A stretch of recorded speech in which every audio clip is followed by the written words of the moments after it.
They called her paranoid. They called her dangerous. They said she needed help. But what if the real madness was the lie they created? As Jordan is dragged toward forced hospitalization, her world begins to collapse until one ally steps in with a dangerous plan: hidden recordings, secret meetings, and a desperate race against time. The truth is closer than anyone realizes. My husband's text came at 9:47 this morning. It said, "Happy anniversary, honey. I am swamped at work, but I cannot wait for tonight. Love you." I was sitting in my restaurant office when I glanced out the window. My whole world came crashing down. He was standing right there kissing a woman with fiery red hair like it was nothing. I shot up from my chair to confront them, but a stranger stepped in my way and whispered, "Don't. The real story is just starting." Thank you for joining me. If this story resonates with you, please comment and share where you are from. This story is a work of fiction, but the lessons are genuine. It all began on a grim Wednesday, February 14th, 2024, our second wedding anniversary.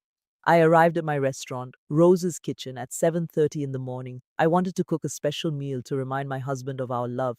My office was filled with the warm scent of yesterday's baking. I watched Carmen through the window as she prepared for lunch. The morning sun lit up the empty dining room. I was going to cook saffron risotto, Jake's absolute favorite. It was the dish I made for him on our first date 5 years ago. I was getting the ingredients ready when my phone vibrated at 9:47. It was a text from Jake. "Happy anniversary, honey. Work is crazy, but I'm excited for tonight." He signed it, "Love you." For a brief second, I felt a rush of hope. I thought maybe things would be all right, despite our recent problems. As I started to type a reply, something caught my eye. It was a navy blue jacket and a familiar stance that made my heart jump. I looked up and saw him at a corner table just 30 feet away. I froze, watching him from inside my office. There was Jake inside Rose's Kitchen, my restaurant, the business that was my whole life. He was in the one place he claimed he could not be. He wore the navy coat I bought him for Christmas. He looked so relaxed, completely unaware I was watching. And he was not alone. A woman with long red hair sat across from him. She leaned in, her hand resting on his arm. Then she stood, walked to his side, and put her arms around him. It was a deep, passionate kiss, not just a simple greeting. It was a lover's kiss. He raised his hand to her cheek the same way he used to touch mine.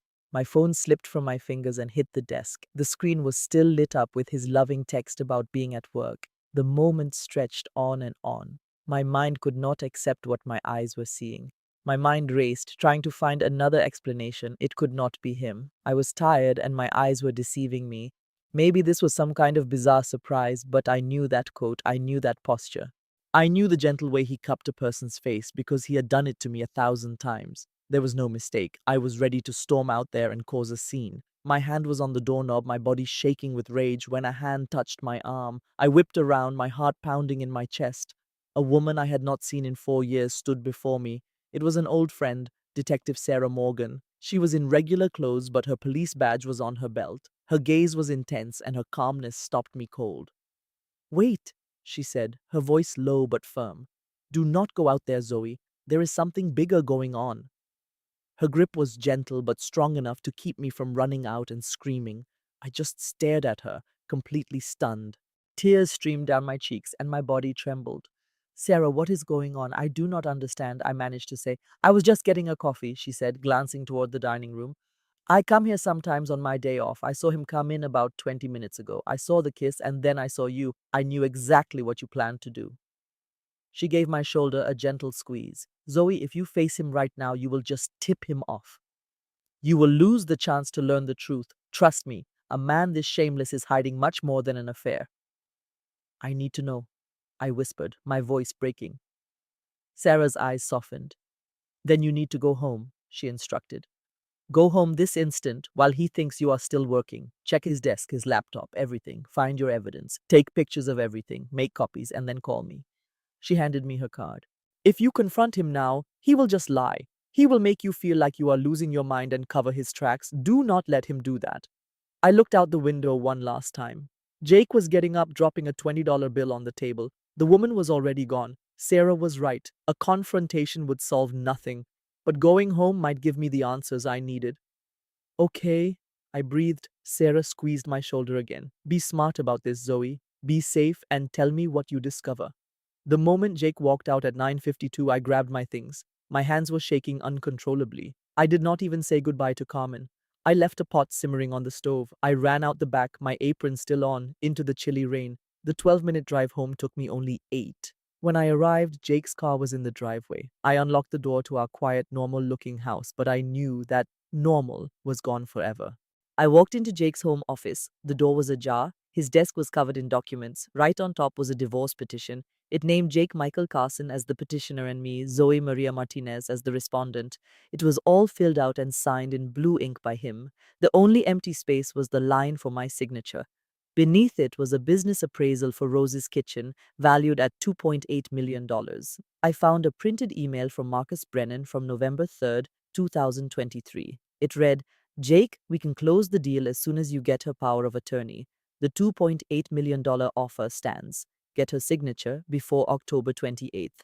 The plan was to wire the money to an offshore account. Another email from February 11th mentioned the red-haired woman was in charge of the emotional manipulation. At the very bottom, I saw a printed text message. The name of the sender made my blood turn to ice. It was from Maya, my sister. The woman with red hair was my own sister. The date was February 14th, 2024. The clock read 2 in the afternoon. I had been sitting there for nearly 3 hours just looking at the papers. I was trying to understand any piece of this nightmare. Jake was gone. His car was no longer in the driveway. He was still with her. He was with Maya. As I sat there, I realized I did not know my husband or my sister at all. The printed text message felt like it was staring at me. I kept reading it, wishing it was a mistake, a different Maya, but it was her phone number. The profile picture was from our family Christmas party. My little sister, the one I raised after our mom died, the one who crawled into my bed when she was scared. I needed to know the whole story. I had to see how far this treachery went. I got up and returned to Jake's office. His laptop was on the desk. I had never opened it before. He always claimed it was just for work, full of things that would bore me, and I believed him. I believed every word he said. My hands were no longer shaking. Anger has a way of clearing your head, burning off the shock, and leaving you with cold determination. I lifted the lid of the laptop. A password screen appeared. I entered the code he used for everything from our streaming service to our joint bank account. The password was 2022, the year of our wedding, the year he swore he would love me forever. The screen unlocked. I was in. The desktop was neat with just a few folders. I opened his email. There were hundreds of messages. I scrolled through the subjects until one jumped out at me. It was from Marcus Brennan at Cascade Dining Group. I clicked on it. The email chain went back to October 10th, 2023. It read, Jake, once you have power of attorney for Rose's Kitchen, we can close in 72 hours. The $2.8 million is ready. Just make sure she signs without any trouble. Another message from November 3rd, 2023, set a 90-day deadline. It said, make sure she is vulnerable enough to sign by then. Use anything you can, emotional pressure, a health scare. The red-haired contact will help with that side of things. She is on board. The red-haired contact, my heart hammered in my chest. I kept scrolling. An email from January 22nd, 2024 said, your contact is confirmed. M is ready to proceed. She will keep Zoe distracted and off balance. Once the document is signed, you give us the business. Then we send the $2.8 million to your Cayman Islands account, number 847392. I kept scrolling. An email from January 22nd, 2024 said, your contact is confirmed. M is ready to proceed. She will keep Zoe distracted and off balance. Once the document is signed, you give us the business. Then we send the $2.8 million to your Cayman Islands account, number 847392. Then you can start over with M in Seattle. Maya's Table will launch in the third quarter of 2024. Congratulations. The words blurred my vision. Maya's Table. They were giving my sister a restaurant with my name. It was the dream Jake and I had planned together. We had imagined it on our honeymoon. I had filled my cookbooks with drawings for it. He was handing her my dreams. He was stealing my whole life. I selected the personal folder. Inside was another folder labeled M. I clicked it, and dozens of pictures appeared. They showed Jake and Maya in Seattle. They were at Cannon Beach, the very spot he asked me to marry him 3 years ago. In one photo, her hand rested on his chest as he kissed her neck. The photos went back 18 months, a full year and a half. Their affair had been going on that long. The deceit felt like it was suffocating me. I opened his messages. His conversation with Maya was right at the top. I found their messages from just last night, February 13th, 2024, at 11:47 p.m. Maya typed, "Tomorrow is the anniversary with her, isn't it? Are you sure you can go through with this?" Jake answered, "Do not worry, baby. I will send her a sweet text in the morning so she stays quiet. This will all be finished by October. It will just be us, Maya's table, and a baby. That is our future." Maya replied, "I want to have our baby soon, Jake. You have to promise." Jake's last message was, "I promise you, baby, soon." I slammed the laptop shut, making the entire desk shake. My hands were trembling, not from sadness, but with a burning rage. The betrayal cut so deep it felt like my bones were splintering. Maya wanted a baby with him. My own sister wanted to have my husband's child. She was trying to take the life that I thought belonged to me. And Jake was playing us both. He promised me our future while he was secretly trying to take my family's company. He promised her a life that was built on nothing but deception. But a different phrase from Marcus Brennan's email echoed in my head. Make sure she is weak enough to sign. Emotional strain, health issues, whatever it takes, health issues. I had been feeling sick since November. The queasiness, the tiredness, the sharp pains in my stomach each morning. I told myself it was just stress. I thought it was the burden of running the restaurant. But what if it was not stress at all? What if Jake was the one making me sick? My stomach twisted into a painful knot. I ran to the bathroom, barely reaching the toilet before I got sick, a burning acid rising in my throat. As I sat up, shaking and crying, I saw it on the counter. Jake's travel toiletries bag was open. Right next to his razor sat a small dark bottle. My hand shook as I reached for it. The label read Ipecac syrup, for use to induce vomiting after poisoning. The expiration date was March of 2025. The bottle was only half full. My thoughts raced while I looked at it. Ipecac. This was why I had been feeling so unwell. Jake was poisoning me, not enough to end my life, just enough to keep me weak and confused. He wanted me to be so worn down that I would sign any document just to make it stop, make sure she's weak enough to sign. Oh my goodness. I carried the bottle back to the office and opened the laptop one more time. I went to his search history and I found it. Searches from 3 months ago. How to make someone nauseous without being caught. Oregon laws for power of attorney. Can a business sale under pressure be reversed? He had planned everything. He had thought of every single detail. And Maya, my own flesh and blood, was his partner in it. I have no idea how long I sat there as the broken pieces of my life finally started to fit together, each new piece a sharper pain. But when I finally closed the laptop and stood to watch the rain fall, I was not crying anymore. My hands were steady. I felt a cold, clear focus. Jake and Maya think they can just take my world. They are so wrong. Because I finally see the truth. My grandmother Rosa used to say that knowledge is the sharpest tool you have. Now I had to learn how to wield it. First, I needed to prove what Jake was adding to my coffee. I needed undeniable evidence. It was February 15th, 2024.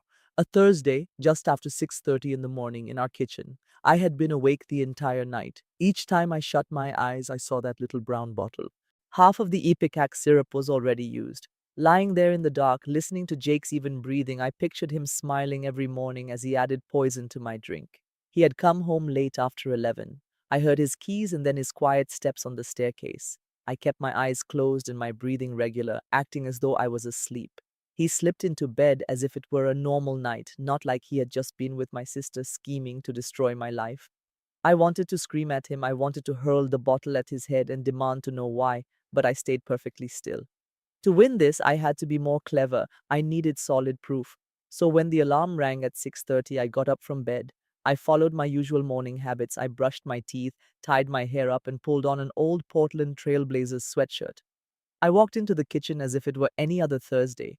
Jake was already there in his gray shirt and sweatpants, waiting as the coffee maker finished its cycle. He turned around with the same charming smile that made me fall in love with him 5 years ago. "Morning, babe," he said, pretending he was not trying to ruin my life. "Morning," I answered, my voice even. I stood in the doorway, my arms crossed, and I watched him. He reached for two mugs from the cupboard. They were the ones we bought at the Hood River Farmers Market, with little strawberries painted on them. He filled each one with coffee, with steam rising from the cups. Then he moved to the refrigerator to get my almond milk. While he did that, his other hand dipped into the pocket of his sweatpants. It was a quick motion, just long enough to grab a small object. It was the same little brown bottle I discovered. My stomach tightened, but I did not move. I kept my expression neutral and just observed. He twisted the cap off and held it over my mug. A couple of clear drops landed in my coffee.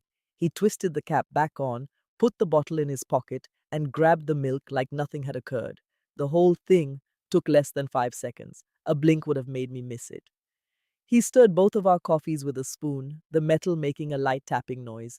Then he carried my coffee over to me, wearing that same easy smile. Here you go, sweetheart, a little extra almond milk, just how you like it. I accepted the mug, my fingers lightly touching his. My hands were completely still. I refused to let them tremble. Thank you, I said. I brought the mug toward my mouth, faking a small sip. I noticed the smell right away. It was a strong, bitter coffee, but there was another odor underneath. It was a chemical scent. Something was very wrong. I let the liquid barely touch my tongue before I put the mug down. It is perfect, I lied. Jake was leaning on the counter, drinking his own coffee while looking at his phone. He was probably sending a text to Maya, working on their next plan. I watched him from over the edge of my cup, pretending to drink, feeling my heart turn to ice. For 3 months, the man I had married and trusted has been giving me poison every single day. I realize now it began in November. A heavy fatigue and a strange illness had taken over. Sharp, sudden stomach pains would strike at the restaurant, making me bend over and hope I would not get sick in front of my staff. I was certain that something was seriously wrong with me. I assumed it was stress or maybe an ulcer or a stomach virus that would not go away. I even visited my doctor twice. He performed tests but could not find anything wrong. He suggested it might be anxiety and told me I should try to relax. The whole time it was Jake. He was purposefully making me just sick enough to be controlled. Zoe, are you okay? Jake's voice broke into my thoughts, making me flinch. I noticed he was watching me, his head tilted in a show of false worry. You seem so tired. I am fine, I told him. I just did not get a good night's sleep. You have been saying that quite often, he noted, placing his mug down. He stepped towards me and reached up to tuck a loose strand of my hair back. His touch made my skin crawl. Maybe you should take today off from work. Carmen is able to manage the restaurant. You should really get some rest. More rest, to make me even weaker, to make me even more manageable for him. Maybe so, I said, forcing a smile to my lips. I will consider it. He leaned in and kissed my forehead. It was a soft, tender kiss, just like the one he gave me at our wedding. I love you, Zoe, he whispered. For a brief moment, his acting almost convinced me. Almost. But then he picked up his keys from the kitchen counter and headed for the door. I have a meeting early this morning. I will be home tonight. Okay. Okay, I repeated. The door clicked shut after he left. I did not move at all until I heard his car leave the driveway. Then I sprang into action. I grabbed a small glass spice container from the cupboard and poured my coffee into it, making sure to get every last bit. I tightened the lid, wiped the container, and hid it deep inside my purse. After that, I poured Jake's leftover coffee into the sink, rinsed out both of the mugs, and placed them into the dishwasher. I held onto the counter for a second, just trying to breathe. My hands were shaking now, not from fright, but from an overwhelming fury. For 3 entire months, he had been doing this to me, and I never knew a thing. He had me completely fooled.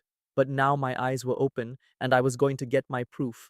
I grabbed my phone and searched for a nearby medical lab. One name appeared with 4.7 stars, Providence Medical Lab. They opened at 8 o'clock, just a 20-minute drive away. I quickly texted my manager, Carmen. Could you open the restaurant for me? I have a doctor's appointment and should be there by noon. Her reply was instant. Of course, dear. Is everything all right? I stared at her message. Nothing was all right, but I hoped it would be soon.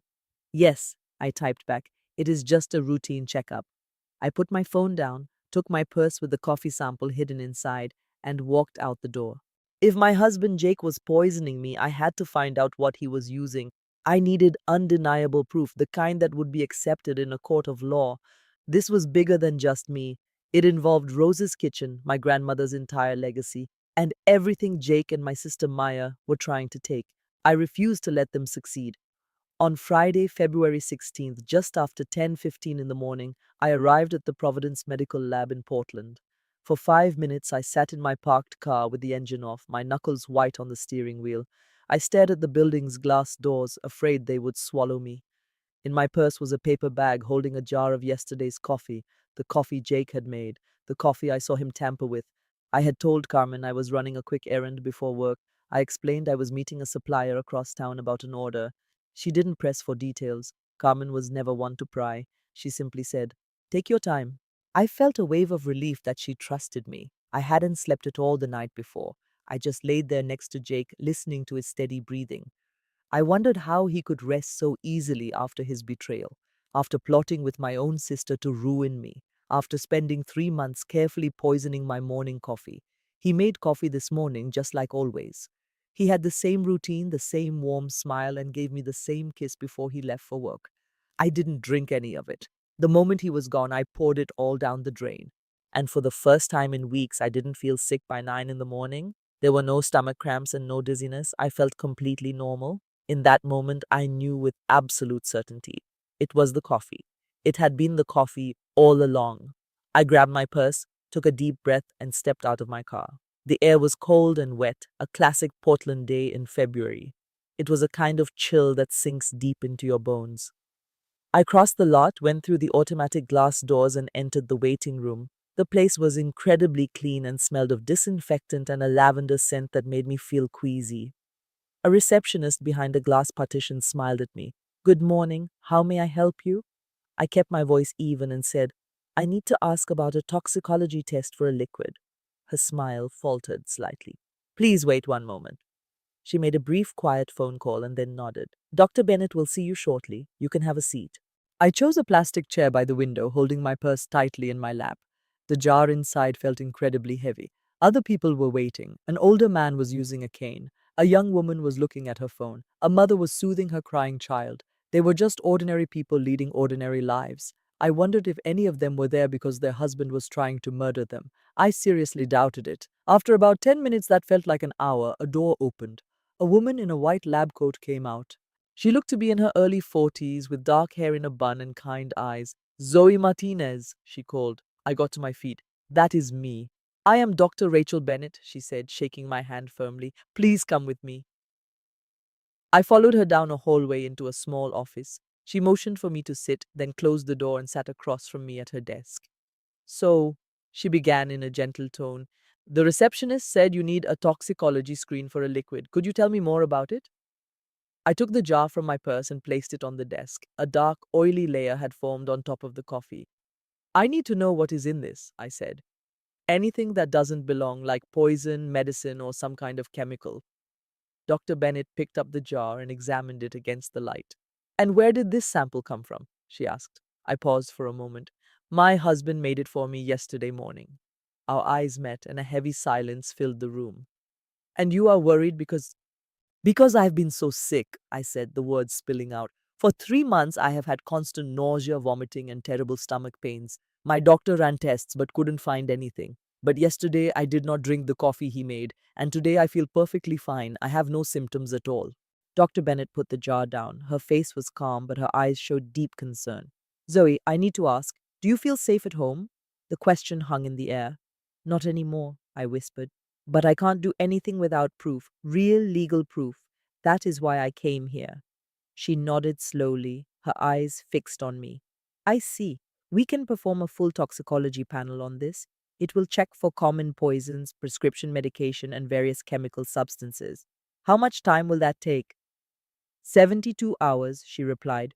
"We will contact you as soon as we get the results." "And can I use this in court?" "Yes, if you pursue legal action, this laboratory is fully certified.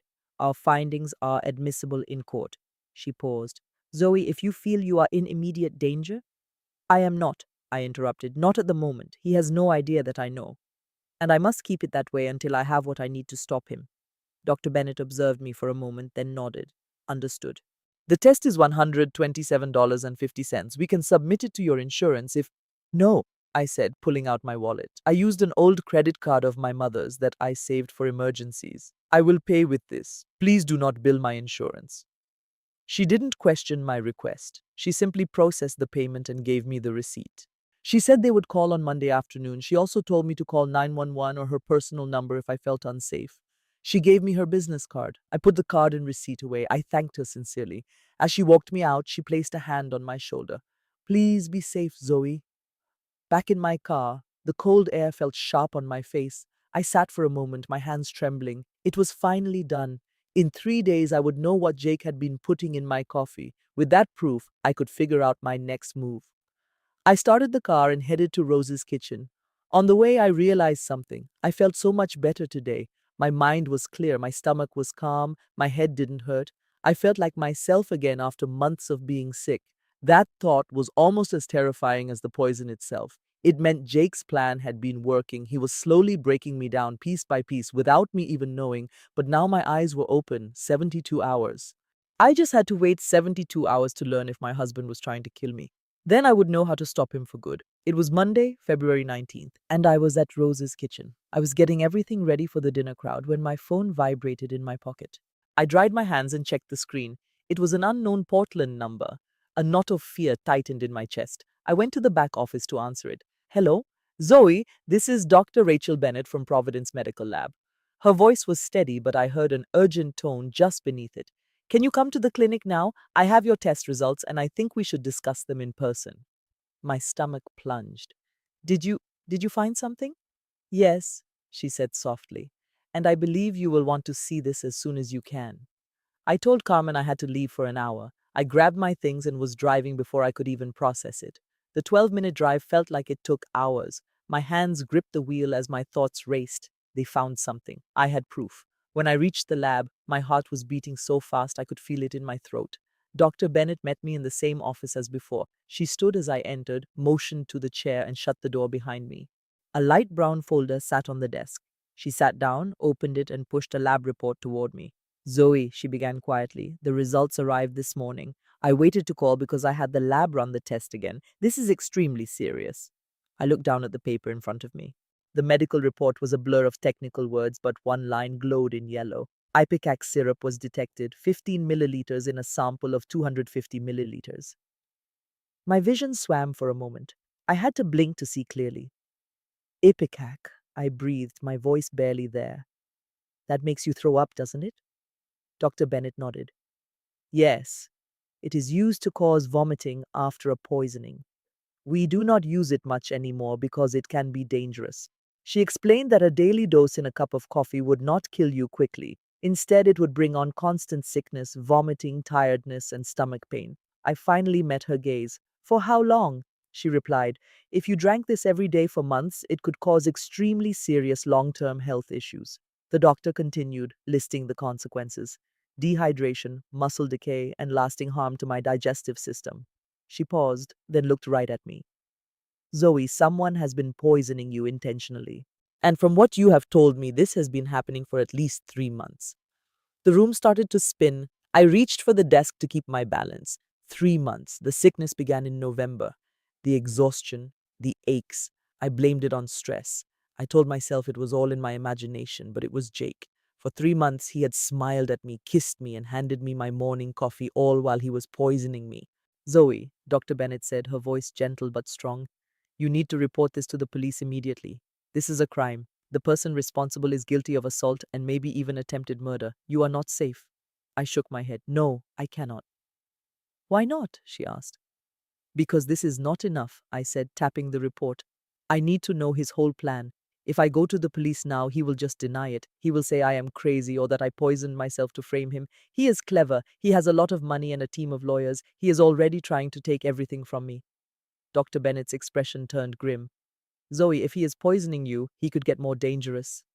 I know, I answered calmly. But I am not drinking his coffee anymore. I stopped 4 days ago. He has no idea that I know, I continued. I have to use that advantage to gather enough proof to stop him completely. She looked at me for a long moment, then gave a slow nod. Okay, but you must promise me something. If you feel you are in any danger, you will call 911 or me.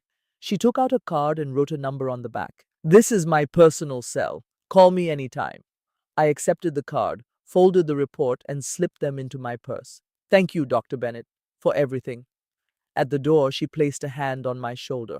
Please be careful, Zoe, she said. I walked to my car, the truth in my purse feeling heavy as a stone. This was the proof of what Jake had been doing, the proof that he was making me sick and weak, hoping I would just sign away Rose's kitchen. Make sure she is weak enough to sign. That was the phrase from the email Marcus Brennan sent, and that is what Jake did. He poisoned me. Every morning for 3 months, he looked me in the eyes as he handed me poison. I sat in my car, gripping the steering wheel, just staring. The anger I had held back for 5 days turned into cold determination. Jake thinks he is in control. He thinks he has already won, but he is mistaken because I have proof. Real, documented, lab confirmed evidence, and that changes the entire game. I started the car, my mind already planning my next move. Jake does not just want the restaurant, he wants to get rid of me, and my own sister Maya is helping him. But they both made a gigantic mistake. They underestimated me completely. They thought I was too sick and broken to put up a fight. They never guessed I would find the bottle. They never thought I would get the coffee tested. And they certainly never imagined I had a secret weapon of my own. But I do. My grandmother made sure of it. Abuela Rosa left me more than just the restaurant. She left me something else, something that Jake and Maya and Marcus Brennan know nothing about. It is something I have not laid a finger on in 5 years since the day she gave it to me, but I believe now is the perfect time to use it. Jake tried to make me weak. He tried to shatter my spirit, but he is about to find out that I am the one with all the power now. By the time he understands what is going on, it will be much too late. It is Tuesday evening, February 20th, a little past 7. I am standing in the doorway of Abuela Rosa's old bedroom. She passed away 5 years ago, and I have hardly been in this room since. The house is completely still. Jake sent a text an hour ago saying he was working late, which probably means he is with Maya. I do not care. Let him dig his own grave. I came here tonight for a sense of safety, to be in a place that reminded me of her. I can still smell a faint trace of her perfume, Chanel number 5. It was the one small luxury she allowed herself. The walls are covered with old photos. There is a picture of Rose's kitchen when it was just a small shop on Division Street. There is Abuela in her apron, a smudge of flour on her cheek, smiling, and there is a photo of me as a little girl perched on a stool next to her learning to knead dough. I miss her so much it hurts. I wish she was here to tell me what to do. She always knew the right thing to do. I walked to the old wooden dresser she had found at a garage sale in 1979.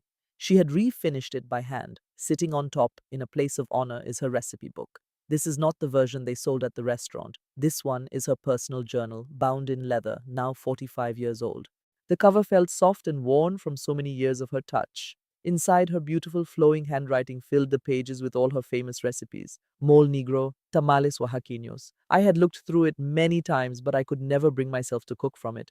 It always felt too final, like saying goodbye all over again. But tonight I reached for it.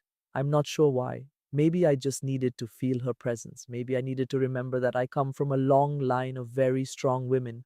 I lifted the book gently and sat on the bed. The leather spine was cracked and a few stitches were loose.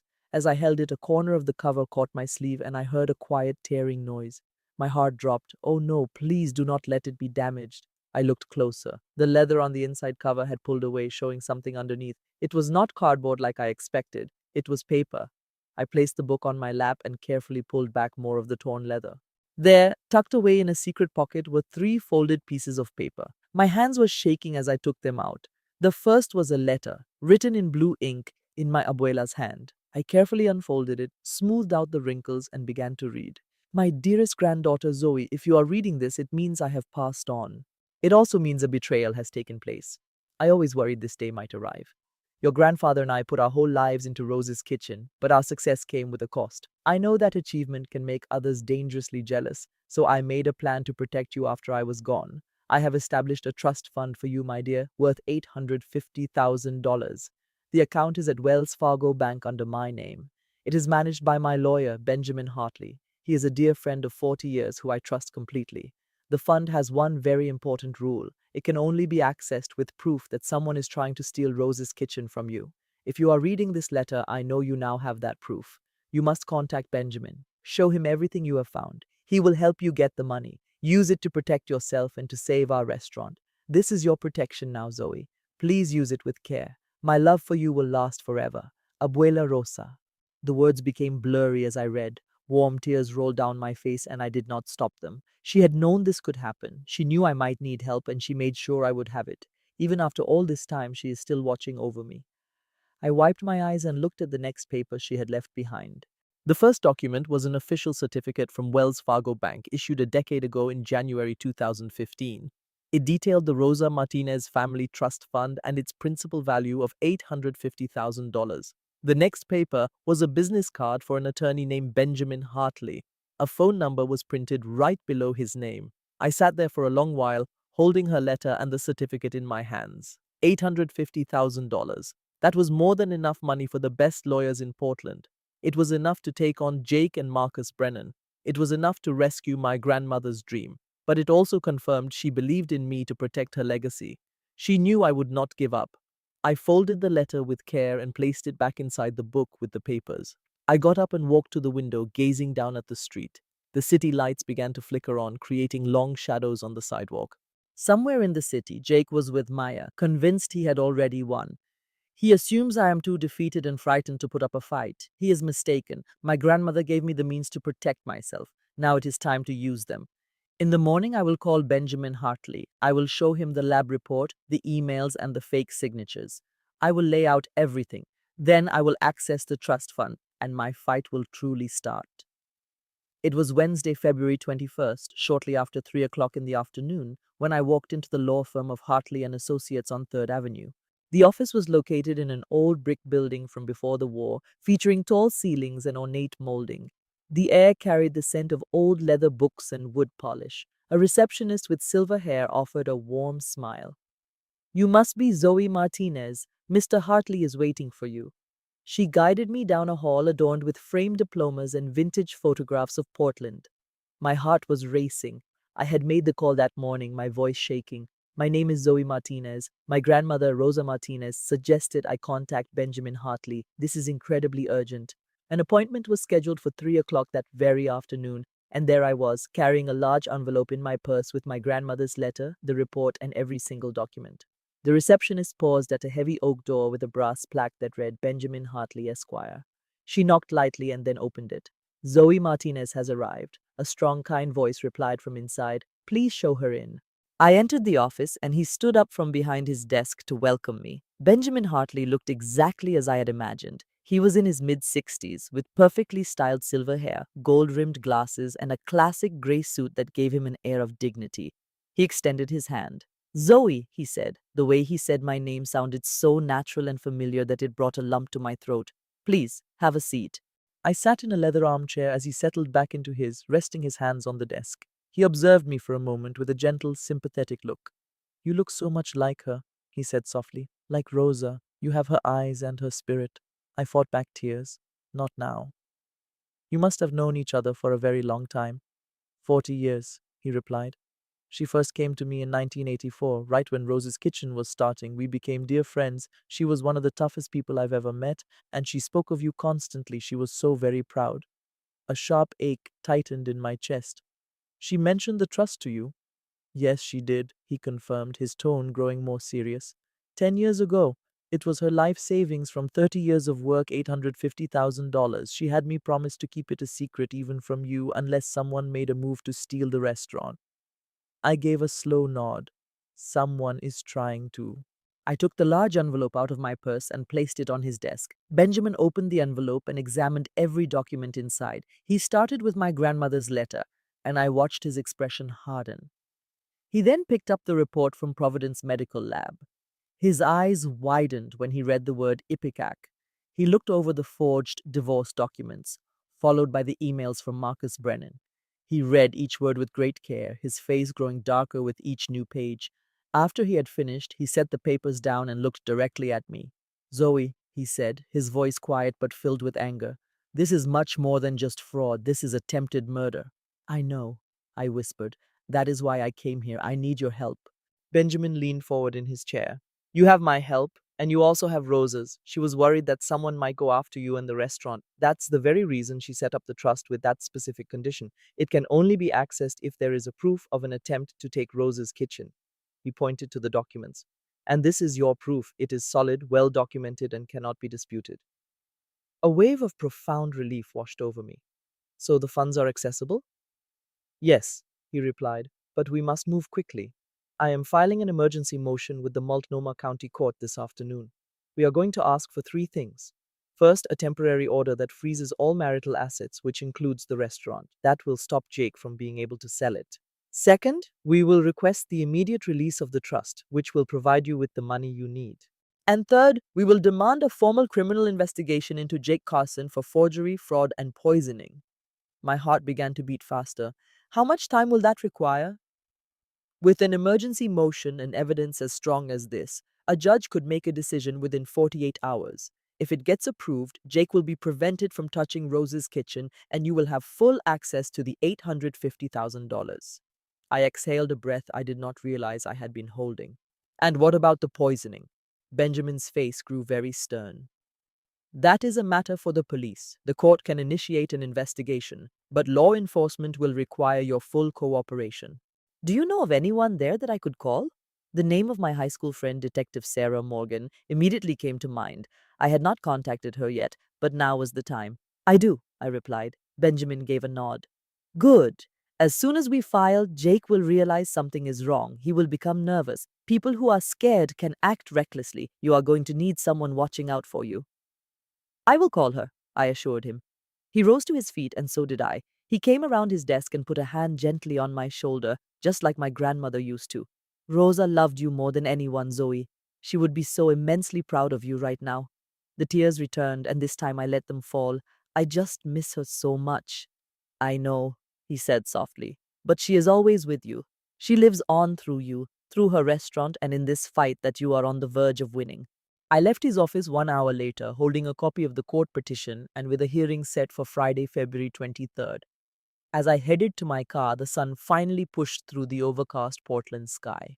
For the first time in what felt like forever, I felt a sense of hope. My grandmother had watched over me even after she was gone. She had given me the resources I needed to fight back. And now, with Benjamin's guidance, I was prepared. But Jake was still a major problem. He was a very dangerous man who had to be stopped. He needed to be held accountable for his actions. I took out my phone and scrolled to the name I was searching for, Sarah Morgan. It had been several months since we last spoke, but I knew that if anyone could offer help, it would be her. I pressed the call button. On Saturday morning, February 24th, just after 11, I claimed a booth at Stumptown Coffee Roasters on Southeast Division Street. I ordered a plain black coffee. It had been 10 days since Detective Sarah Morgan had intervened, stopping me from confronting Jake and my sister inside my own restaurant. I was meeting with her because I now had undeniable proof. Just the day before, a judge had approved Benjamin Hartley's emergency motion. Jake was now legally barred from setting foot in Rose's kitchen. The restraining order was active, and my grandmother's trust fund was officially under my control.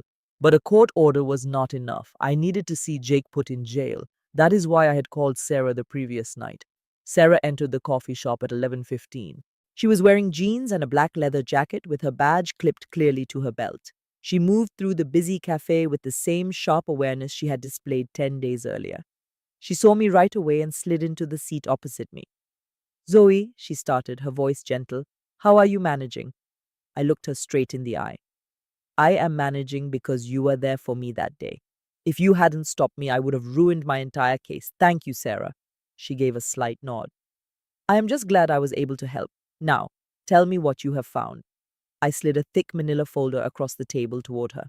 The reality of the situation was much worse than just an affair. For 3 whole months, Jake had been systematically poisoning me. He was in a conspiracy with a man named Marcus Brennan to seize control of my restaurant, and their scheme went even further than that. I watched Sarah's face change as soon as she opened the folder. Her eyes grew wide when she read the toxicology results. Her jaw clenched as she looked through the emails between Jake and Marcus. Her expression became more serious with every single page she read.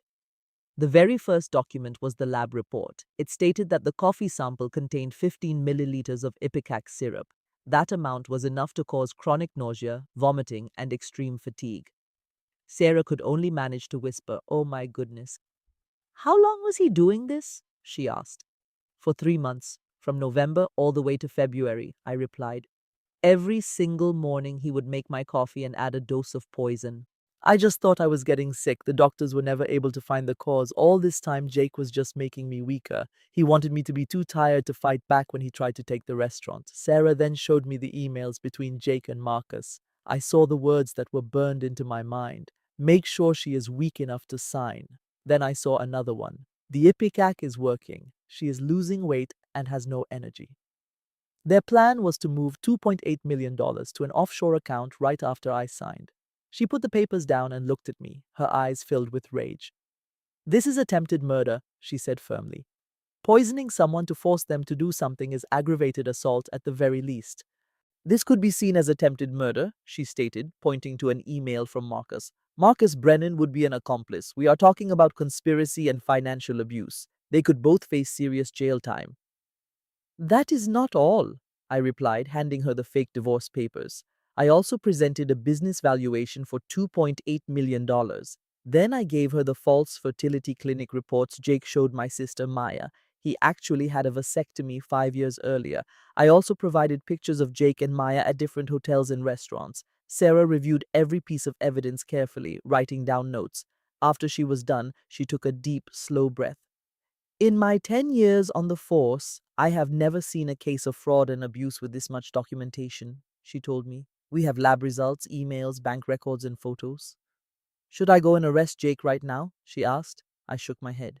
Benjamin said the proof is strong but not direct, I explained. The lab found poison in the coffee but cannot prove Jake put it there. The emails show Marcus wanted the restaurant, but not that Jake forced me. If we tried to arrest him now, his lawyer could easily create doubt. I leaned in closer. I need something undeniable. I need a video of Jake poisoning my coffee or a recording of him admitting everything. Sarah nodded, understanding the situation perfectly. So we need to set a trap, she said. You will install hidden cameras in your house, especially in the kitchen. Oregon law lets you record conversations without him knowing. It is perfectly legal to record inside your own home. You will need to get him to talk. Ask clever questions to make him feel comfortable enough to confess to what he did. She looked at the papers one last time. What should we do about Marcus and your sister? A sick feeling grew in my stomach when I thought of them. We will have them followed. We will document every meeting, Sarah said. If you can record Jake, Marcus, and Maya planning this together, it will prove a conspiracy. 3 people working together on a crime? Will that be enough to win? I asked her. Sarah held my hand, her eyes locked on mine. We will get him, Zoe, I promise you. But you have to stay smart and be patient. If Jake finds out you know about his plan, he could become dangerous. He might panic and do something even worse. She then pulled out a business card and wrote a second number on the back. This is my personal cell phone, she told me. If you ever feel unsafe or if Jake threatens you in any way, you call 911 first. Then you call me immediately. I do not care what time it is. Do you understand? She asked. I took the card from her hand and nodded. I understand. Thank you for everything, Sarah. She offered me a small, supportive smile. You are a lot stronger than you realize, but I am glad I can help. She stood up from the booth and gathered the documents. I am going to run background checks on Marcus Brennan and his money ties to Jake. Your job is to buy the cameras, set them up, and record everything you can. When we are done, Jake Carson will be behind bars for a very long time. I sat there and watched her leave. For the first time since my world had been turned upside down, I felt a tiny spark of hope. It was Wednesday, February 28th, just before 10 at night. I was on my bed with my laptop, looking at the footage from a spy camera. I had installed it 4 days ago. The camera was tiny, smaller than a lipstick tube, and hidden in a picture frame on Jake's desk. The picture was from our wedding, where we were both smiling like we had forever. I bought it online for $89 with 2-day shipping. It records video and audio and saves it all to a secure online server. Sarah told me to record everything, and that is what I was doing. Every night, after Jake fell asleep, I would watch the day's recordings. I had to fast forward through so many hours of him just working or on the phone. Most of it was useless. But tonight, I found something. It was a recording from the day before, February 27th at 2:47 in the afternoon. I was at my restaurant, Rose's Kitchen, getting ready for dinner. The video showed Jake in his office by himself with the phone pressed to his ear. I turned up the sound. His voice was perfectly clear. Rick, my name is Jake Carson. We met at the contractor event last month. There was a short pause. I could barely hear a man's voice on the other end. Oh, right, I remember you. What's on your mind? I have a job for you, and I need you to take care of it for me, Jake said, leaning back. It's at a restaurant, Rose's Kitchen, located at 428 Southeast Hawthorne Boulevard. Okay, the man said. What kind of job is it? It is a gas line inspection, Jake said in a very smooth voice. But I need you to do something very specific for me, he continued. I need you to loosen a valve, not all the way, just enough to start a slow leak. It needs to be something that no one would notice at first. There was a long, heavy silence on the other end of the line. Finally, the man spoke. Are you serious right now? Perfectly serious, Jake said. And I will give you $5,000 in cash. No receipts, no records. This conversation stays between us. Another pause came. This one felt even longer. The man started to say, if a gas leak happens while someone is inside. That is exactly the point, Rick, Jake interrupted. His voice was so calm it was frightening, like he was just ordering dinner. I need it to happen on the night of October 28th around 8. I will make sure she is alone in the kitchen after we have closed up for the night. A cold fear spread through my whole body. She? Rick asked. Who is she? He asked. My wife, Jake said. And I need to make sure she cannot get out. I slammed my laptop shut. My hands were shaking so much that the computer almost fell off my lap. I rewound the video 10 seconds and played it again. I need to make sure she cannot get out. I watched it a third time, then a fourth. Every time I heard the words, it felt like a punch to my stomach. Jake was not just trying to steal my restaurant, he was actually planning to have me killed. He was paying a man to cause a gas leak that would blow up the building with me inside. I made myself hit the play button to hear the rest of the call. Rick's voice came back, quiet and unsure. Man, I do not know about this. That sounds really dangerous, Rick said. If someone gets killed, nobody will ever trace it back to you, Jake said, cutting him off. It will look like a terrible accident, an old building, a bad gas line, a tragic fire. The fire department will rule it an accident. My wife will be gone. As her sad husband, I will inherit the restaurant and sell it the next day.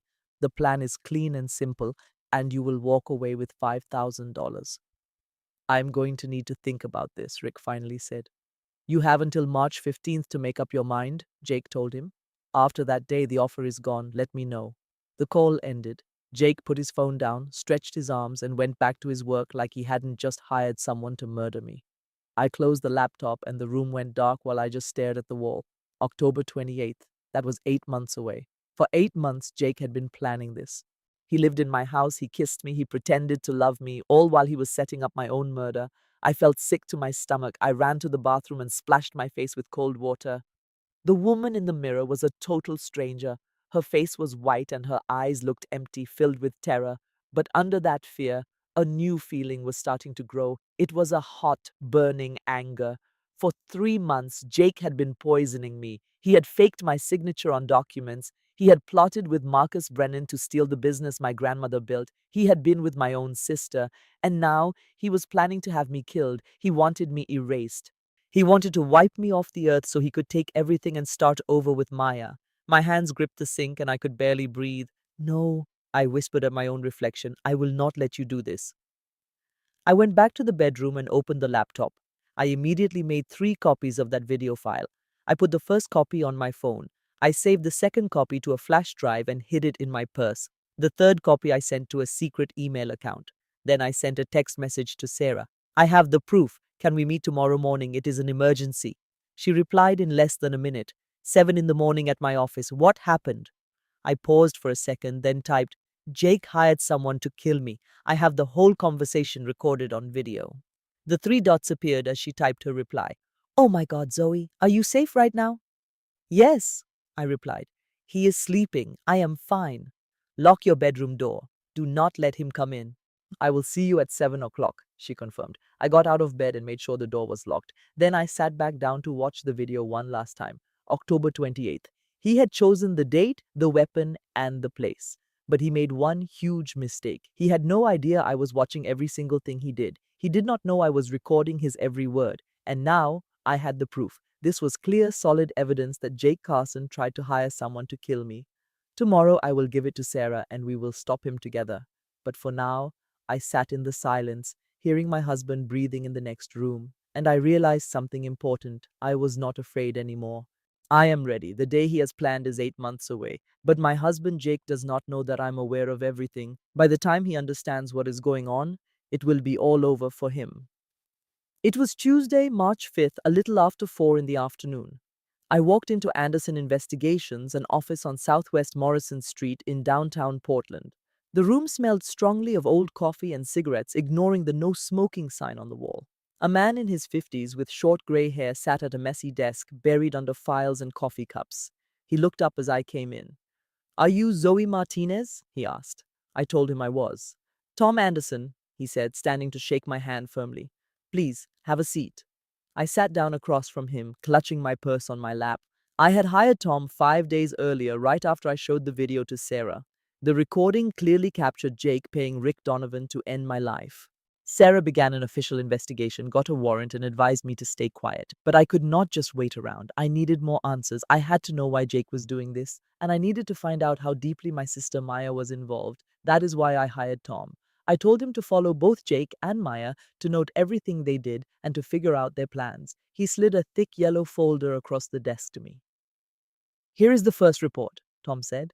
I have watched them for 5 days. They are not trying to be careful. I opened the folder. The front page was a summary, and behind it were many pages of pictures. There were so many photos. I saw Jake and Maya getting a room at the Marriott Downtown Hotel. I saw them at a small table at Clyde Common, holding hands. I saw them in a Fred Meyer parking lot, kissing with passion. A cold knot formed in my stomach, but I continued to look. They see each other 3 times a week, Tom said, leaning back. It is always at the Marriott. It is always between 2 and 5 in the afternoon while you are at work. They check in under a fake name, Mr. and Mrs. Thompson, and Jake uses cash every time. I nodded, my eyes glued to the pictures. What else have you discovered? Your sister has been visiting a fertility doctor, Tom said. The Portland Fertility Center on Northeast Cleon. I trailed her there twice this week. She has regular appointments on Tuesdays and Thursdays at 10 in the morning. I looked up, trying to process his words. A fertility clinic. She was trying to get pregnant. Tom handed me a different photograph. This one showed Maya as she left the clinic carrying a folder. From what I can tell, she began going there in January. It looks like she is very serious about having a baby. A crushing weight settled onto my chest. Maya and my husband Jake having a child of their own. Does she know that he is my husband? I asked in a very quiet voice. Tom just shrugged his shoulders. It is difficult to know for certain, but from how they act, my guess is she knows. They seem like a couple who are making big plans for their life together. She discusses a restaurant she wants to open, named Maya's Table. And he talks about them moving to Seattle. You are the only one they're hiding this from. I shut my eyes for a second and took a long, unsteady breath. What is this photo? Tom passed me one final picture. It showed Jake and Maya in the coffee shop at Powell's City of Books. Jake was showing Maya a piece of paper. She had a huge smile on her face as she read it. I took this one yesterday, Tom said. I was not close enough to read the words, but it seemed like an official form. Perhaps it was some kind of medical report. I stared at the image. A medical report. A new thought began to form in my mind. Can I look at that again? Tom gave me the photo. I used my phone to zoom in on the picture. The paper in Jake's hand had a logo at the top. It read Oregon Wellness Clinic. Below the logo, the patient's name was Jake Carson. The diagnosis was low sperm count from an old injury. The recommended treatment was testosterone therapy. The completion date was estimated to be December 2024. I felt like my heart had stopped. What do you see? Tom asked. I have to make a call, I said, grabbing my phone. I dialed Sarah's number and she picked up right away. Zoe, are you all right? I have a favor to ask, I said. I need you to look at Jake's medical history. I must know if he ever had a vasectomy. There was a short silence on the line. What makes you ask that? Because I believe he is deceiving Maya. He showed her a fake medical report about getting fertility treatments. I must know the truth. Hold on, Sarah said. I could hear her typing on a keyboard. Since this is an active criminal matter, I already have access to his files. Let me look. I waited, my heart pounding in my ears. Tom watched me with a worried expression but stayed silent. Okay, Sarah finally spoke. I have his information here. Jake Michael Carson, born April 12, 1988. Oh my goodness, Zoe. What is it? He had a vasectomy, Sarah said, her voice slow and deliberate. It happened on August 15, 2019. The surgery was at Oregon Health and Science University. The record says it is permanent with no reversal. 2019. That was 3 years before our wedding. This whole deception had been going on since before I even knew him. Sarah, I said, my voice shaking. He claimed he was not ready for children. He promised we would discuss it later. He was not telling you the truth, Sarah said softly. And if he gave your sister a false medical paper about his fertility, then he is lying to her as well, I realized. I ended the call, my hands trembling. Tom was still watching me. Is something wrong? He had a vasectomy, I told him. 5 years ago, he has been tricking my sister and me this whole time. I opened my laptop and went to the cloud storage where I kept all my evidence. I began to look through the text messages I had downloaded from Jake's phone 2 weeks before. And then I found it. It was a text Jake sent to Marcus Brennan on February 25th. It said, "Just give them hope, my friend. Hope is a very strong tool. Zoe will stay as long as she thinks we will have a family, and Maya will do anything I ask if she thinks she can get pregnant. It is really that easy." I read the message again and again. Tears started to fill my eyes. Jake did not love me. He did not love Maya. He was unable to love anybody. He had controlled both of us with his deceptions. He made false promises to keep us around. He was making me sick so I would be too weak to stop him from taking Rosa's kitchen. He was lying to Maya about a life together so she would help him. And his final plan was to have me killed, sell the restaurant for a lot of money, and then leave. My sister Maya was just another piece in his game, just like me, but she had no idea. I shut my laptop and looked up at Tom. Can you continue to follow them? As long as you pay me, I will not let them out of my sight. Good, I replied. I need you to record everything. I want photos, conversations, places, times, every single detail. I understand perfectly. I left his office with the folder in my possession, feeling completely hollow inside. Jake was only motivated by greed, power, and being in charge, and Maya, my own sister, whose hair I used to brush and to whom I read stories at night, was just one more person for him to use. One part of me wanted to warn her, to let her know she was being played, but the other part, the one that saw her with my husband, heard her talking about her own restaurant and knew she texted him about his baby that could never exist. That part of me felt she had to learn this lesson on her own. Jake had tricked us both, but I was now the only one who knew the entire story, and I would use that story to my benefit. 7.5 months had passed since I had seen the video. It was 7 months since I showed Detective Sarah Morgan the recording of Jake planning my death inside Rosa's kitchen. It had been 7 months of slow, methodical planning. We created a very detailed plan after I gave Sarah the tape in March. Sarah wanted to take Jake into custody right away, but I convinced her to hold off. A fast arrest would let him get a lawyer and claim it was all just talk. Instead of acting now, we could wait and let him believe his scheme was a success, then catch him red-handed. Conspiracy and attempted murder charges would ensure he was trapped, so we were patient. Sarah went to work securing the necessary warrants. She found Rick Donovan and spoke with him in private. He confessed to the entire plot. Jake had paid him $5,000 in cash to tamper with the gas line in my restaurant. Rick's only task was to cause the damage 3 days prior to October 28th and then vanish. Jake's plan was for me to be working alone in the kitchen. Gas would slowly fill the entire room. The moment I lit the stove, the place would explode. It would be a horrible, tragic accident.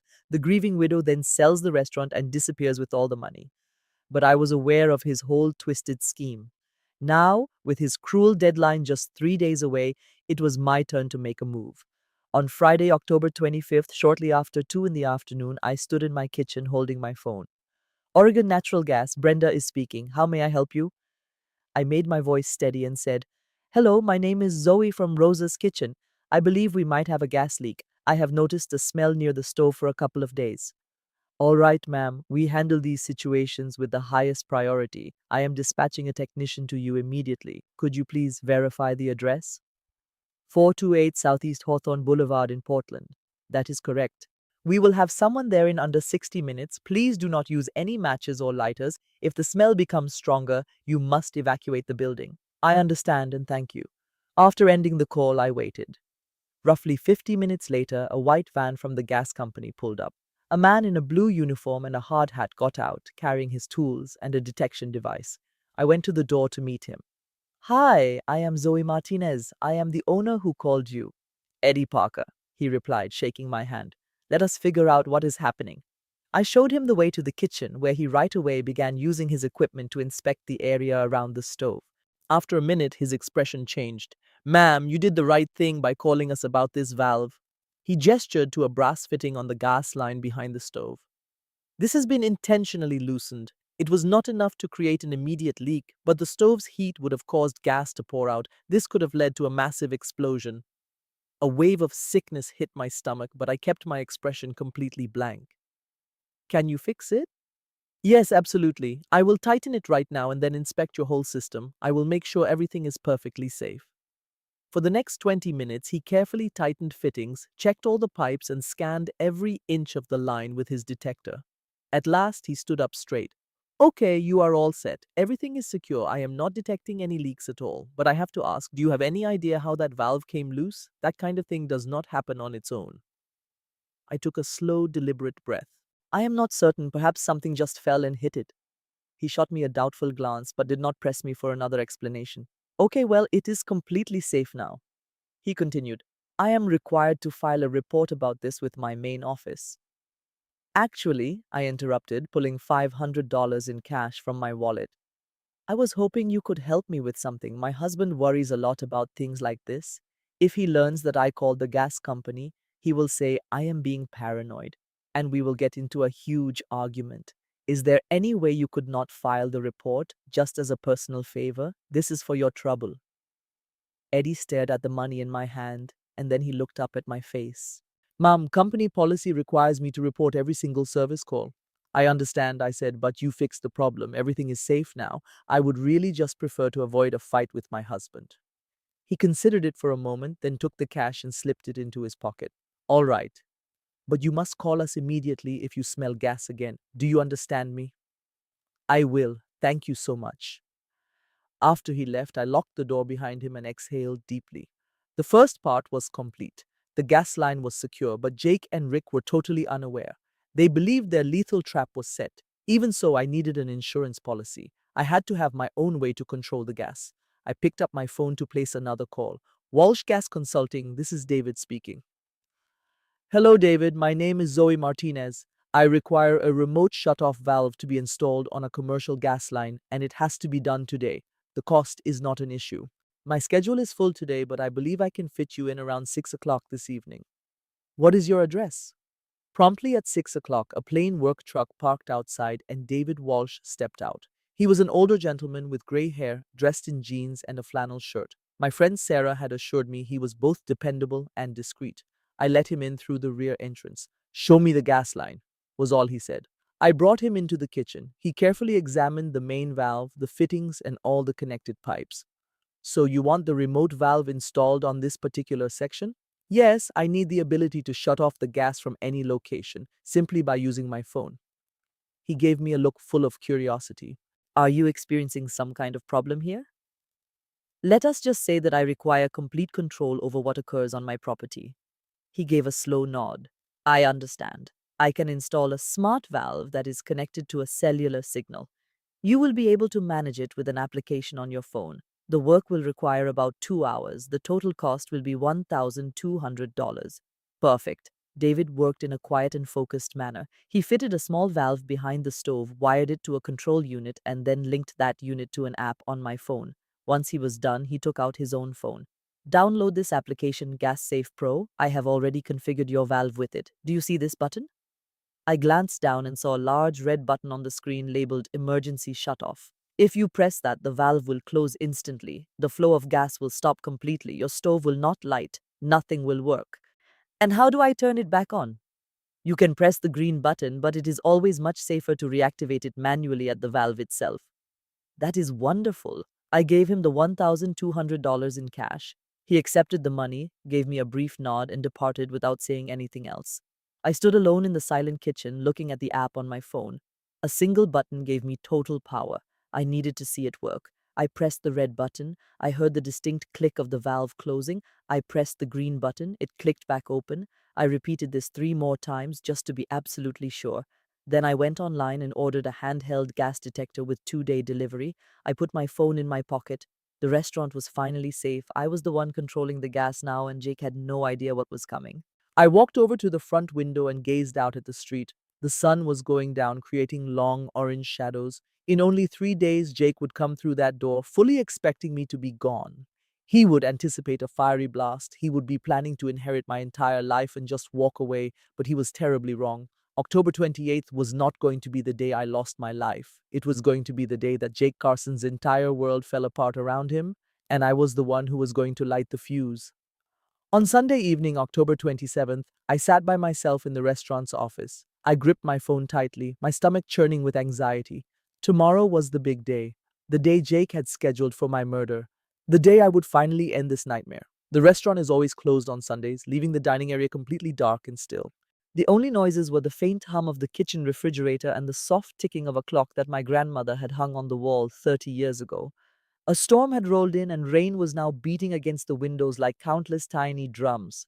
I launched the Text Now application on my phone. I had downloaded it the previous day to obtain a disposable phone number that was untraceable. I had been using that number to speak with Sarah without Jake knowing. But tonight, I had another purpose for it. I was about to use it to lay a trap for my own sister. I stared at the empty message field, my thumb paused just above the screen, ready to begin. This was the moment.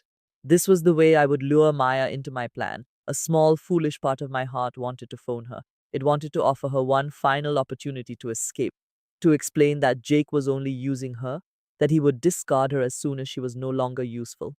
I wanted to yell at her about his secret surgery, the falsified doctor's notes, and the messages where he mocked her desire to have a child, but I knew I could not. Maya had made her decision. She had chosen Jake. She had chosen to be with my husband. She had chosen to help him take Rosa's kitchen away from our family, and tomorrow she would at last have to answer for that decision.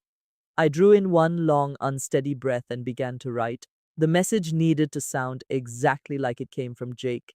It had to have his unique mix of confidence and enthusiasm. I had been analyzing his texts for months. I understood his style. I wrote, Babe, Zoe is hosting a surprise anniversary party for me tomorrow. October 28th at 8 o'clock at night at the restaurant. She is desperate to get me back. She even invited my mom and friends to pressure me. This works perfectly for us. With everyone there, the accident will look completely believable. No one will ever suspect a thing. Just arrive like a normal guest. Be nice to Zoe. When it happens, after they go home around 10, we will both have solid alibis. Do not send a reply. Zoe is watching everything I do. Just trust me, my love. We will finally be free after tomorrow. I love you. I reread the message 4 times, making sure each word was perfect. The story needed to sound completely believable. I had to be sure Maya would accept it. Then I pressed send. The message was delivered. I put my phone down and just looked at it, my heart racing. What if she did not buy the lie? What if she called Jake? What if she chose not to come? I glanced at the clock. It was 7:34 at night. I waited for a minute, then 2 minutes, then 5. My phone vibrated. I snatched it up so quickly I nearly fumbled it. It was a text from Maya. Okay, baby, I will be there. It will all be ours tomorrow, right? Her words felt like a tiny crack in my heart. It will all be ours. She really believed him. She was sure Jake loved her. She thought he would leave me for her. They would launch their perfect restaurant, Maya's Table. They planned to use the money from my family's business to fund their new life.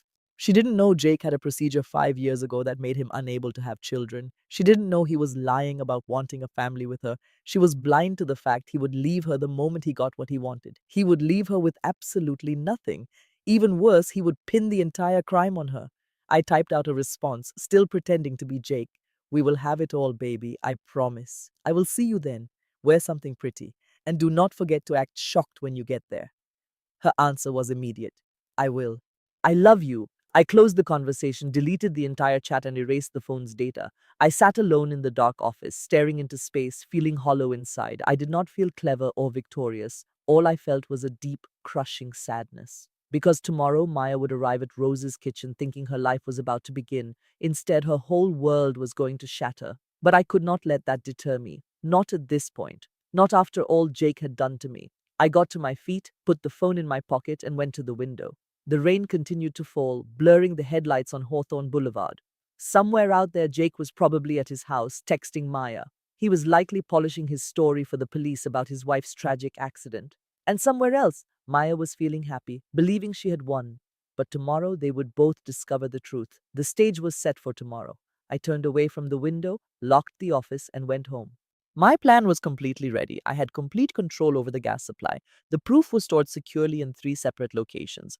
My friend Sarah was aware of every single detail. The guests were all invited, and Maya had just confirmed her attendance. Tomorrow evening, October 28th at 8 o'clock, everyone I needed would be inside that restaurant. And by the time I was finished, Jake Carson and Maya Martinez would both be in handcuffs. Everything was in place. Tomorrow it would all finally end. I woke up at precisely 6 o'clock on Monday morning, October 28th, and grabbed my phone. I did not need an alarm clock. I did not need any sleep. I had only gotten 2 hours of it anyway. Today was the last day. I opened my gas control application and pressed the large red button for an emergency stop. 2 miles away, a valve at Rose's kitchen clicked shut and locked. There would be no gas leak. There would be no explosion. There would be no tragic accident. Jake's wicked plan was officially finished. I got dressed in the darkness, pulling on black jeans and a gray sweater. I neatly folded my grandmother's apron and put it into my bag.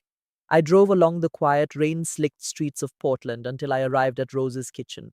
I used my key for the back door and went inside. The restaurant was still and cold. The air held the faint scent of spices, like the memories of past dinners. I flipped on the lights, tied my grandmother's apron around my waist, and began to work. I was not just making a meal today, I was building my case against him. There would be 7 courses to stand for 7 sins. These 7 pieces of proof would completely ruin Jake Carson. They would strip him of everything he had tried to take from me. I began with the menu. I wrote it in chalk on a board that would be shown in the dining area. Course 1, bitter coffee for the poison. Course 2, the forged contract for the deception. Course 3, broken promises for all his lies about wanting children. Course 4, the betrayal for his secret affair. Course 5, the murder plot for the gas leak scheme. Course 6, ambition for his greed and his plans for Maya's table. And Course 7, the truth for the final justice. I took a step back to look at my work. It was flawless, it was straightforward, cold, and exactly what the moment called for.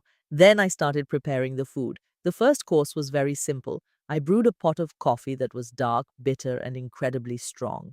I poured just 1 cup and put it on a tray. Beside the cup, I laid a printed report from the medical laboratory. It read, Ipecac syrup detected, 15 milliliters per 250 milliliter sample. This was the poison Jake had been serving me every morning for 3 months. This was his way of slowly trying to destroy me. The second course was a light salad. It had crisp greens, a tart vinegar dressing, and cheese. I served it on a plate made of clear glass. The fake business contract was laid directly beneath it. You could easily see my forged signature. The sale price was $2.8 million. Marcus Brennan's name was printed clearly at the bottom. The third course was salmon with a lemon sauce. It appeared lovely and delicate, but it tasted bitter. I placed the dish next to a printed hospital record of Jake's vasectomy. The date on the document was August 15, 2019. That was 3 years before he even asked me to marry him. It was 5 years before he told Maya he wanted to start a family with her. The fourth course was roasted lamb with herbs and garlic. I served it alongside a stack of printed text messages between Jake and Maya. One of them read, I love you, baby. After this is done, we will have it all. Maya's table is set to open next spring. An entire 18 months of their deception was served up like a main dish. Course 5 was the most difficult to make. I prepared a dish my grandmother taught me, chiles en nogada. It is a poblano pepper filled with meat and spices. The pepper is covered in a white walnut sauce and sprinkled with pomegranate seeds. This dish is a true act of love that takes many hours to make. It demands a lot of patience and attention. I served it next to a printed transcript from a hidden camera recording. Jake's voice was captured perfectly. He said, I just need you to open the valve enough to create a slow leak. I will make sure she is the only person in the kitchen. Then you can hear the voice of Rick Donovan. He said, if somebody dies, Jake, they will have no way to connect it back to you. Course 6 was a tres leches cake for dessert. It was my grandmother's own recipe. She showed me how to make it when I was just 8 years old. I set a slice of it beside a printed email from Marcus Brennan to Jake. It said, as soon as the power of attorney is signed, we can close the sale of Rose's Kitchen. Wire the $2.8 million and you can begin your new life with M in Seattle. Maya's table will be ready by the third quarter of 2025. The seventh and last course was only a single square of dark chocolate on a spotless white plate. There was nothing else with it. It stood for the simple, harsh truth. I used the whole morning to set up and photograph each dish. I needed to have backup copies of all the evidence just in case. At noon, Carmen Foster showed up with a van loaded with restaurant gear. She unloaded electric warmers, serving trays, and extra plates. She had even prepared some of the food at her own restaurant to support me. Other than Sarah, Carmen was the only one who knew what was truly planned for tonight. Are you prepared for this? She asked me. She placed a tray of warm empanadas on the kitchen counter.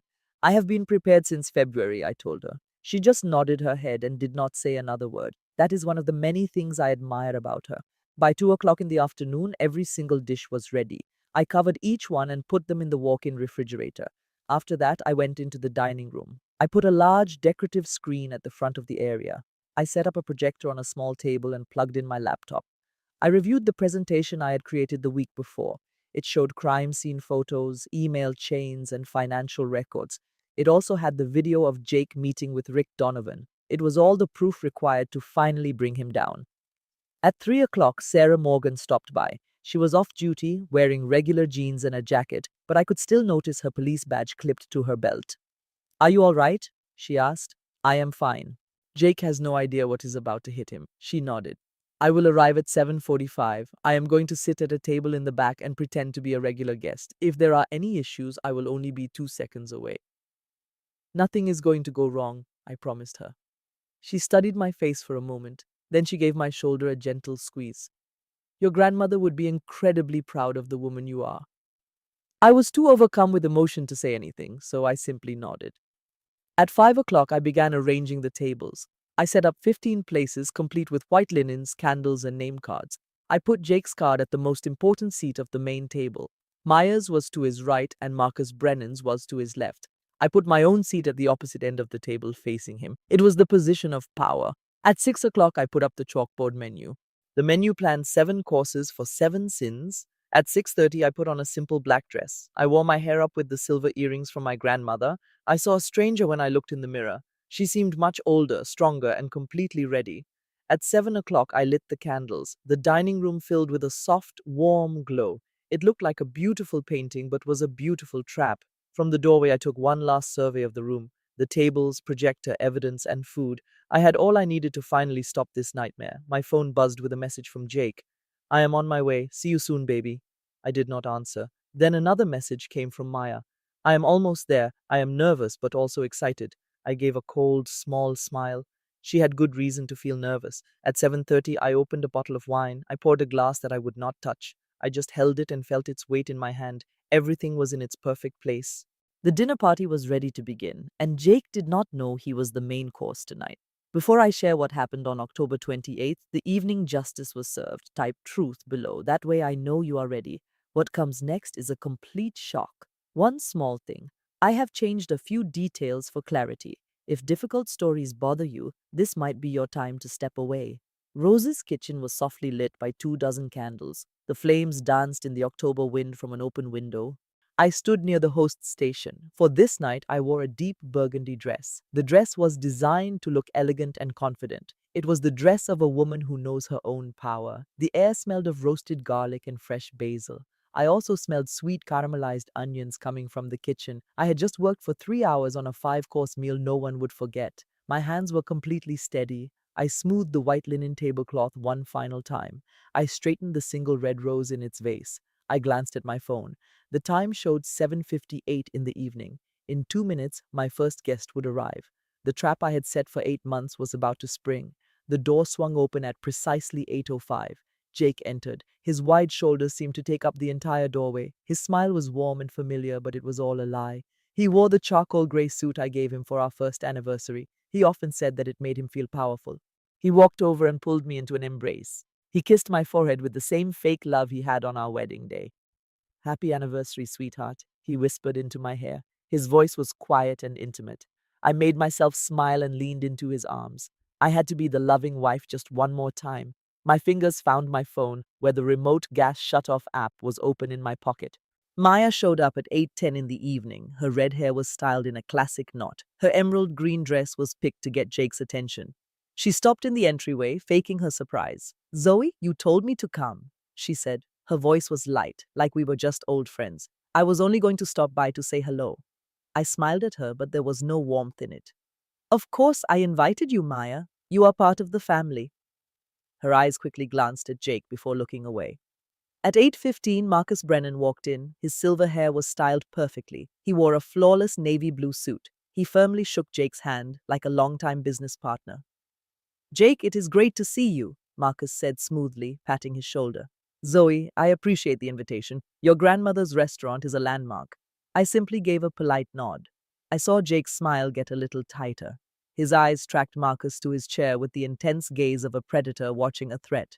Jake's mother, Linda Carson, came in at 8:20. Her silver hair was styled in soft waves. She wore a lavender blouse and a pearl necklace, looking like a woman of perfect grace. She gave me a warm hug, and her signature floral perfume surrounded me. My dear daughter-in-law, she said with true affection, I am so proud of both of you. 2 years have gone by. Time moves so fast when you are in love. I hugged her a little too tightly, feeling bad because she did not know what her son did. At 8:25 in the evening, Detective Sarah Morgan came in a simple black blazer and jeans, her badge hidden in her purse. She hugged me and gave me a knowing look. Zoe, it has been a while, she said loudly so everyone could hear. I am so happy you asked me to celebrate with you. I gave her hand a quick squeeze, a secret sign that she was here as a witness, not a guest. In the next 15 minutes, the last 10 guests came, one after another. My Aunt Carmen got there at 8:28 in the evening, still in her nurse's uniform from her job at Providence Hospital. My cousin Mateo and his wife Isabella arrived at 8:32 in the evening. Their 2-year-old daughter Anna was asleep in her mother's arms. Mr. and Mrs. Anderson, an old couple and regulars at Rosa's Kitchen for 20 years, arrived at 8:36, bringing wine and warm smiles. Father Miguel from Our Lady of Sorrows, who married Jake and me, came at 8:40. He brought a blessing for our marriage and a prayer book. Jenny, my best friend from cooking school, arrived at 8:43 in the evening. She had her camera around her neck, as always. Finally, my lawyer, Benjamin Hartley, got there at 8:47 in the evening. His quiet presence was a promise that tonight's words would be recorded and binding. By 8:50 in the evening, all 15 guests were at the long dining room table, their faces lit by the candles. The sound of their talk and laughter filled the room with a false sense of normalcy. I stood at the end of the table, raised my wine glass, and waited for quiet. "Thank you all for being here tonight," I said, my voice strong and clear. 2 years ago, Jake and I promised many of you that we would love and honor each other always. Tonight, I wanted to honor that promise with our most important people. I looked for a moment at each person at the table. I saw Jake's confident smile, Maya's blank face, Marcus Brennan's polite interest, Linda Carson's proud glow, Sarah Morgan's sharp eyes, and the others. They were all waiting with no idea of the disaster that was about to hit. "I have made a very special dinner for you all this evening," I said, my voice full of warmth. "There are 5 courses, and each comes from a recipe in my grandmother Rose's book, but there is something else I need to share with you. It is a story of trust, betrayal, and what people do to keep what they love." I saw Jake's smile flicker for a moment. I saw his hand clutch his wine glass tighter, and I knew he felt that something was wrong. I put my glass down, went to the kitchen door, and pointed to the first course on the counter. It was a simple dish of heirloom tomato bruschetta with a balsamic glaze and fresh basil. "The first course is coming now," I said, turning back to my guests. "And with it comes the first part of tonight's story." I looked at Jake across the table, holding his gaze for a long, quiet moment before I smiled. "I think all of you will find it very interesting." By 8:55 that night, on October 28, 2024, all 15 guests sat at the long candlelit table in Rosa's kitchen. Their faces were bright with happiness for the celebration. I stood at the head of the table holding a silver tray, knowing the next 35 minutes would destroy every good feeling in the room. I placed a white porcelain coffee cup right in front of Jake with steam rising from it, and I spoke. "For 3 months, for 90 days in a row, my husband made me coffee every morning," I said, my voice steady and loud. "He pretended to be a kind, loving man, but he never told me that every cup had 15 milliliters of Ipecac syrup, a drug that makes you violently ill." From my pocket, I took out a folded report and showed it to everyone. It was from the Providence Medical Lab, dated February 19, 2024. It proved I was being systematically poisoned with Ipecac. Jake had been making me sick on purpose, hoping I would be too weak to fight his plans. Jake's face turned white and he gripped the table hard, but I did not let him speak. I went to a laptop and put the first email up on the wall for everyone to see. "The second truth is about stealing," I said clearly. "This email is from Marcus Brennan to Jake on November 3rd, 2023. It says, 'The transfer will take 90 days after you get power of attorney. Be sure she is too sick to object.'" Then I showed Jake's reply from January 22nd, 2024. "The Ipecac is doing its job. She is getting skinny and can barely work in the kitchen. We will have it all by April." I looked directly at Marcus, whose face was stiff with anger he was trying to hide.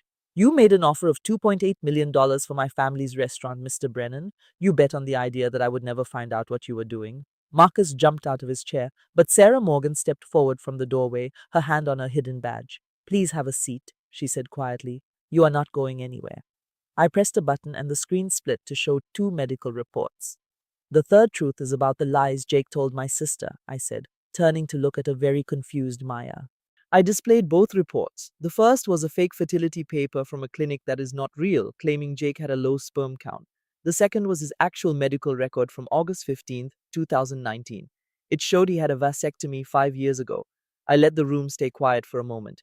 "That clinic does not exist, Maya. Jake created that paper to lead you on. He could not have a child with you because he never planned to." Tears filled Maya's eyes as she looked at Jake, unable to believe it. "Is that true?" she whispered. Jake remained silent. His jaw was so tight I could see the muscle twitching. My next piece of proof was a collection of photos. There was Jake and Maya kissing, holding hands, and hugging outside a bar. I paid a private detective for these pictures from the last 6 months, I explained. My husband was cheating on me with my sister in our own home. Linda Carson gasped and put her hand over her mouth as she saw the pictures. Jacob, she said, her voice full of pain, how could you do this? Jake finally spoke, his words quiet and rushed. Mom, that is not what is happening. Zoe is making things up. I interrupted him. Am I really? I then played a recording from my computer, and Jake's voice echoed through the room. Rick, I have a job for you. Go to Rosa's kitchen and find the gas line for the stove. Loosen it just enough to create a small leak. No one will smell it, but when the stove is lit. Then a different voice answered with suspicion. Are you asking me to set up an explosion? Jake's reply was chilling. I am asking you to set up an accident. I will pay you $5,000 in cash. Do it on October 28th after 8 p.m. After the audio finished, I raised my phone to show an app that could shut off the gas remotely.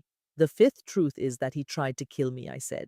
Jake paid Rick Donovan to rig the kitchen tonight. He planned for this place to blow up at 8 o'clock, killing me and everyone else, even his own mother.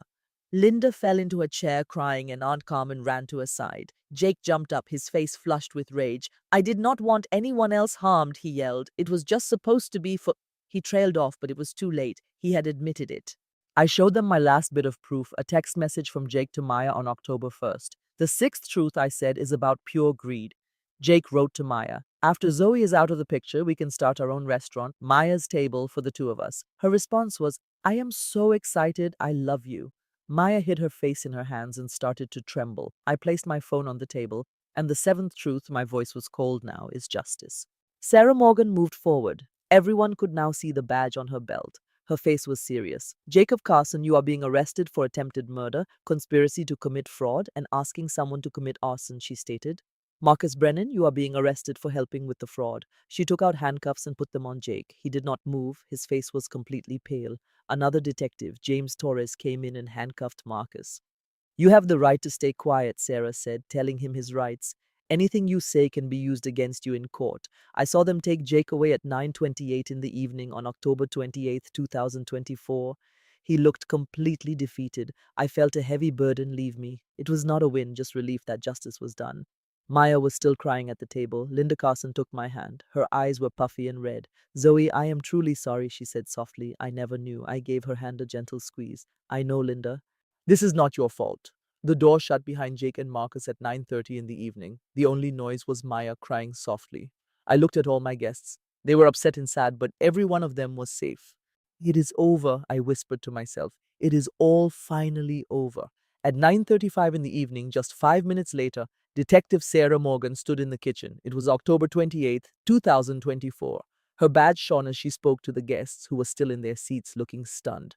Ladies and gentlemen, Sarah said, her voice steady and in control, tonight you saw the end of an 8-month investigation into fraud, attempted murder, and poisoning. Please stay seated while we secure the area. She looked at Jake, who was in handcuffs, and looked angry. Jacob Carson, you are facing several charges. First is attempted murder. You planned the gas leak to kill your wife and 14 other people. Second is poisoning. You gave her Ipecac syrup for 90 days starting November 15th, 2023 and ending February 14th, 2024. Third, you are charged with conspiracy to commit fraud. You used fake papers to try to steal Rose's kitchen, which is worth $2.8 million.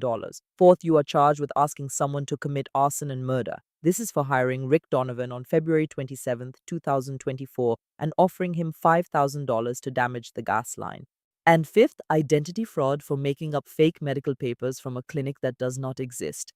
Sarah listed the charges calmly. Each charge seemed to hit Jake hard. His anger turned to fear. This is all a lie, Jake yelled, his voice breaking. Zoe set this whole thing up. She framed me. Sarah's face stayed the same. Mr. Carson, we have a recording of you planning the gas leak. We have emails between you and Marcus Brennan about the poison and the fraud. We also have lab results, a handwriting expert's opinion, a statement from your wife's lawyer, and a video from your own home office. She paused for a second.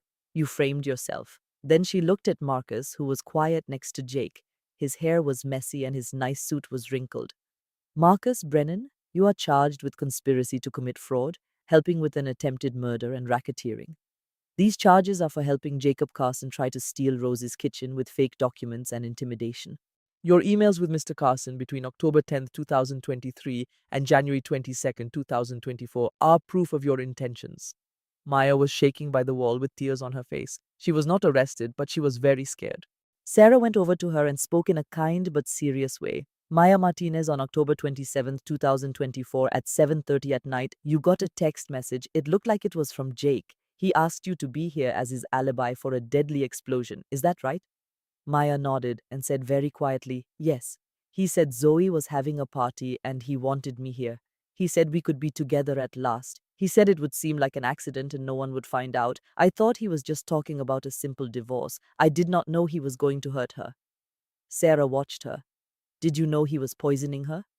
Maya shook her head hard. No, I promise I did not. I knew he was with me and wanted to leave Zoe, but I never thought he would do something so terrible. Sarah took out a small recorder. Maya, I want to make you an offer. If you help the Portland police and the prosecutor completely, and if you testify against Jake Carson and Marcus Brennan, we will be more lenient with you.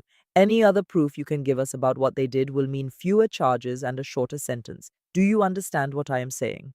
Maya turned to me. Her eyes were red and she looked like she was begging. Zoe, please, she whispered. I am so sorry. I made a huge mistake. I really thought he loved me. I stood completely still with my arms crossed, my face showing no emotion. I had no words for her. At 9:42 that evening, Detective James Torres walked in through the back door. He came with two forensic technicians who were holding large black cases of equipment. Sarah, we are ready to start processing, he said. Sarah pointed to a table nearby. Bag the laptop, the coffee cup beside Mr. Carson, and Mrs. Martinez's phone with the gas control application. Also, gather the documents she gave us. I need the gas valve behind the stove photographed and taken as evidence. The engineer for the remote system has given a signed statement that confirms Rick Donovan committed sabotage. One technician started taking pictures of the table, laptop, and gas valve. The other put every item into evidence bags with labels. Torres went to Jake and took a card out of his pocket. Mr. Carson, you have the right to remain silent. Anything you say can be held against you in a court of law. You have the right to an attorney before we question you and to have one present during our questions. If you are unable to afford a lawyer, one will be appointed for you. If you choose to answer questions now without a lawyer, you have the right to stop at any time. Now that I have informed you of your rights, are you willing to speak with me without an attorney here? Jake only stared back at him, his jaw tight, and said nothing at all. At 9:50 that night, Sarah and Torres formally led Jake and Marcus out the front door.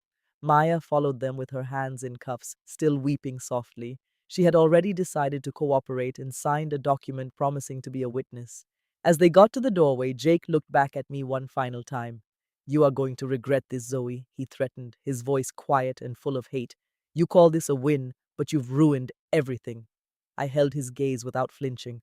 No, Jake, I replied in a calm voice. You are the one who ruined everything. I simply made you answer for it.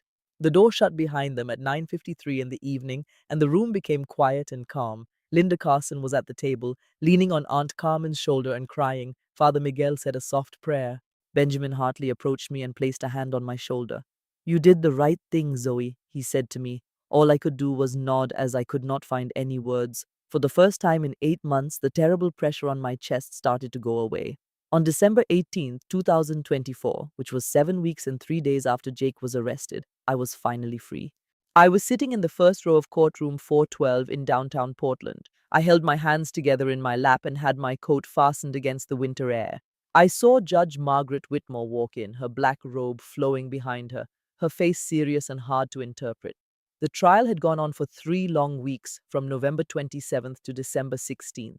Today was the day for the final decision. The courtroom was packed. Reporters from the local newspapers were in the back rows holding their pens. My attorney, Benjamin Hartley, sat next to me with his briefcase on the ground. A few rows back were Detectives Sarah Morgan and James Torres, but Jake's mother, Linda Carson, was not there. She had cut ties with him in a public notice on November 30th. Judge Whitmore put on her glasses and faced the 3 people on trial.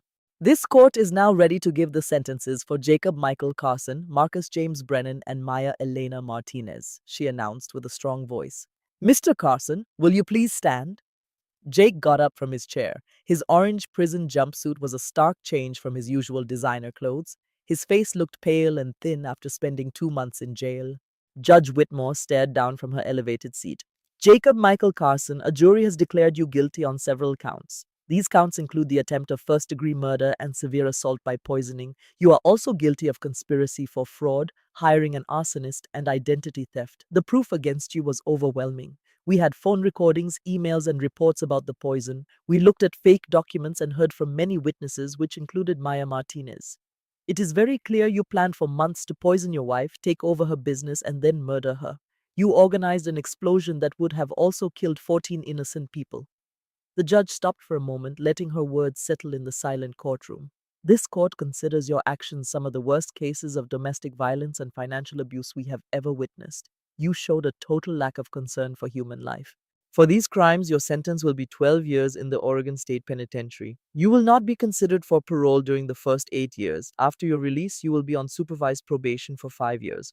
You are also being ordered to pay $500,000 to Mrs. Zoe Martinez. This will come from selling your possessions, which includes your vehicle and all of your investments. All of your rights to Rose's Kitchen are now officially revoked, and full ownership goes back to Mrs. Martinez. Jake's attorney started to talk about an appeal, but Jake did not say a word. His shoulders fell as a guard took him away. After that, Judge Whitmore focused on Marcus. Mr. Brennan, please stand up. Marcus rose to his feet. His silver hair was neatly combed and his face showed no emotion. Marcus James Brennan, you are guilty of planning to commit fraud. You are also guilty of helping in an attempted murder. You worked with Jacob Carson to take Rose's Kitchen by illegal means. You used threats, fake documents, and you exploited Mrs. Martinez's bad health, which was a result of the poisoning. Your emails with Mr. Carson between October 2023 and January 2024 reveal how involved you were in this scheme. You are now sentenced to 8 years in the Oregon State Penitentiary. After that, you will have 3 years of supervised probation. For 15 years after you get out, you are not allowed to own or run any restaurant in Oregon. Cascade Dining Group has already ended your job and cut all connections with you. The court would like to mention that the company was a great help during this investigation. At last, the judge looked over at Maya. She was sitting with her hands joined together and her red hair was tied back. Her eyes were puffy and red. Miss Martinez, please stand. Maya got up shakily, and her lawyer put a hand on her arm to support her. Maya Elena Martinez, you have admitted guilt to being an accessory and to interfering with justice. The court recognizes that you cooperated fully with the police starting on the night of October 28th. Your testimony against both Mr. Carson and Mr. Brennan was crucial. We also believe that you did not know about the full deadly details of Mr. Carson's plot. Still, you had an affair with your sister's husband. You took money from their unlawful acts, and you said you would create an alibi for what you thought was a small accident. This shows very poor judgment and a lack of morals. Your sentence is 2 years of supervised probation. You also have to do 400 hours of community service in the first 12 months. You must go to required counseling sessions 2 times a month for your whole probation. You are not allowed to have any contact with Mrs. Zoe Martinez unless she gives you her permission in writing. Maya nodded, and with tears falling down her cheeks, she quietly said, "Thank you, Your Honor." When the judge's hammer struck, people started leaving the courtroom. I stayed in my chair for a little while, looking at the empty judge's bench. Even though I had won, I felt a huge emptiness inside. Sarah came and took the seat next to me. "Zoe, you did it," she said in a low voice. "Justice has been done. Now you can finally begin to heal." I slowly moved my head up and down. "I know, but it doesn't feel the way I imagined." She squeezed my shoulder softly. "It never does. The important thing is that you got through it." As we got up to go, Benjamin gave me a closed envelope. "This arrived for you yesterday," he said. "It is from Maya." I did not open it until I was home in my own apartment that evening. There was a handwritten note inside. "Zoe, I know that I do not deserve to be forgiven. I was naive, selfish, and could not see the truth. I will have to live with my actions for my whole life. I am so very sorry." I folded the letter and stored it away and did not reply. Jake was in jail. Marcus's professional life was ruined. Maya had lost her family. I had my restaurant back. I was no longer in danger and I received justice. But I also lost the sister I thought I had. I lost the marriage I once loved. And I lost the ability to believe that the people I cared about would not try to ruin me. The sun appeared over the ocean at 6:15 in the morning on May 15th, 2025. It made the sands of Cannon Beach glow as I walked near Haystack Rock. I held my grandmother Rosa's old recipe book tightly against me. The leather on its cover was worn down from many years of use. Its pages had stains from flour and spices, showing the story of the woman who showed me that cooking was more than just about meals. It was about being strong. It was about putting love into something, even when life tries to strip everything from you. It was 4:30 that Sunday morning when I woke up. A powerful urge pulled me to this spot, a 90-minute drive from Portland. My grandmother Rosa brought me here as a child whenever I was hurting. She would hold my hand, look at the ocean, and say, "The water washes everything clean. No matter how bad the pain, the waves return and life continues." It was 6 months since a judge gave Jake 12 years and Marcus Brennan 8. 6 months since Maya got 2 years of probation for her testimony. 6 months since I left that courtroom feeling empty, doubting if justice could ever repair my shattered trust. But I did what Rosa taught me. I started to rebuild. The $850,000 she left me and the $500,000 from Jake offered more than just money. It gave me the power to undo all the damage he had caused. I settled every debt for Rose's kitchen. That included the fake loans Marcus had tricked Jake into having me sign. I hired a crew to give the restaurant new walls that felt warm and welcoming. We grew from 25 seats to 40. We put in a modern kitchen to replace the one Jake destroyed. An artist painted a mural of Rosa on our back wall, her hands covered in flour, her smile lasting forever. But the biggest change was one nobody could see. In February, I created the Rosa Heritage Fund. This foundation gives grants of up to $20,000 to women leaving abusive situations. We help them start their own food service businesses. The fund offers legal aid, business coaching, and a support system of female business owners in Oregon. We gave out our first 3 grants in March. The women were opening bakeries, catering companies, and food trucks. Listening to them talk about their dreams made me cry for the first time in a long while. They were tears of hope, not sadness. We reopened Rose's Kitchen on April 8th. The new menu had my grandmother's classics and new dishes I created during the winter. My Aunt Carmen joined as my new partner. She invested her own money and her nursing experience to make our workplace a supportive one. Soon, Portland Monthly wrote an article about us. Then, the Oregon Restaurant and Lodging Association nominated us for Best Family Restaurant of 2025. Even with the awards, the packed dining room, and the wonderful reviews, a piece of me still felt broken. One particular wound just would not heal. A week ago, on May 8th, I was locking up the restaurant at about 9 o'clock at night. That was when I saw Maya standing on the other side of the street. She wore her red hair pulled back and had her hands in her pockets. She made no move to come closer. For 10 whole minutes, she simply stood there. Her gaze drifted over the bright windows, the happy customers, and the big mural of Rosa. Then she turned and left.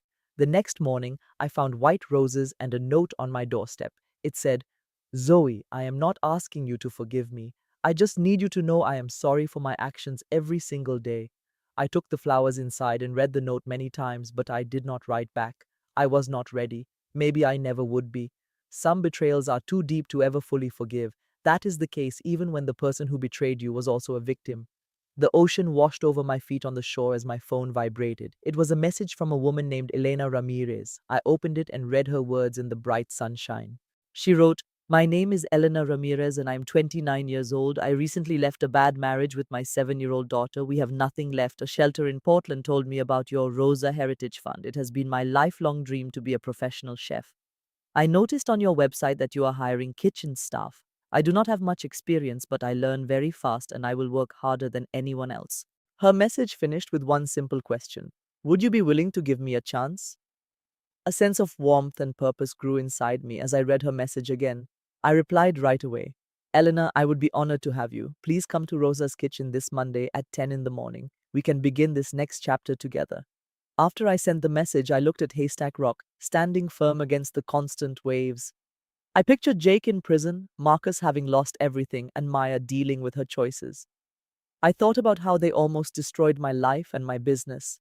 Then I thought of Elena, my Aunt Carmen, and everyone who now called Rosa's Kitchen their second home. I opened my grandmother Rosa's old recipe book to the note she wrote inside. "Don't ever let somebody steal your dreams."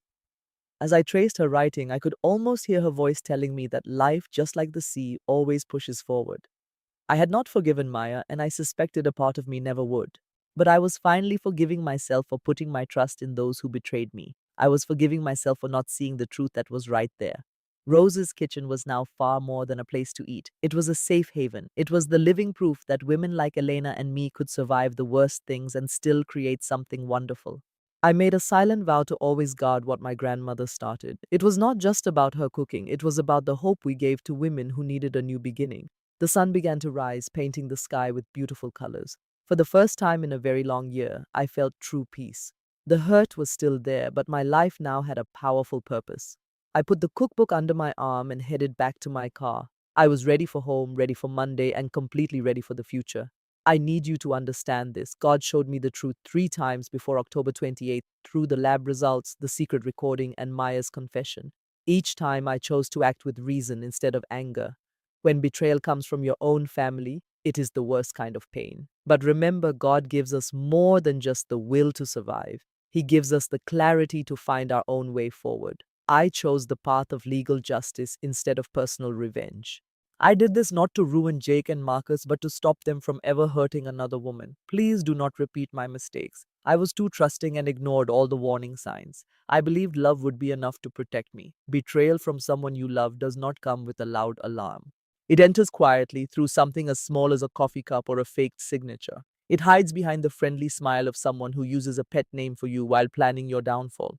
If you have a gut feeling that something is not right, please listen to it. Your intuition is your protector. The second you ignore that little voice, you leave yourself open to being hurt. So, this is my advice: guard your finances, keep records of everything, and never let love make you forget to protect yourself. Revenge might feel good for a little while, but real justice is what helps you sleep at night. It is seeing the truth win in a courtroom. Most of all, when your world is broken by those you love, rebuilding is not about forgetting. It is about turning your pain into your purpose. Rosa's kitchen does not just serve food anymore, it now serves hope. And I truly believe that was God's purpose for me all along.